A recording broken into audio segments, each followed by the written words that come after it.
台北市公车运价2年检讨一改，目前运价是23块。不过，这公车票价是预期伫咧15块，价卡由政府补贴。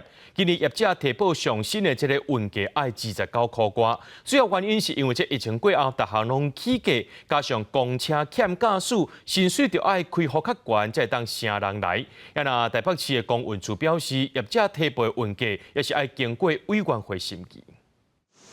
离峰时间等公车民众无偌济，台北市公车票价15块起算，26年拢无调整，业者怕经营压力，未来票价起价，大部分乘客感觉会当理解。相较其他国家来说，是真的是蛮便宜的啦，对啊，所以如果要调的话，还是 OK。要涨多少？3%、5%？还不确定要。对，最多也不能超过5%吧。台北市公车运价每2年调整一届，2年前当时运价来到19块，业者提报希望调整到27，经过审议了后，确定调整到23块。今年工会评估18项成本了后，提出上新版的运价，希望调整到29块外。这是根据新制定18项成本所做的评估，主要是疫后各项成本拢起价，大车司机阁欠人，需要阁较好的待遇。较早运价无甲票价联动，运价起价牵涉到政府补贴金额的提高。后续会召开双北的运价协调委员会以及台北市的这个服务品质委员会，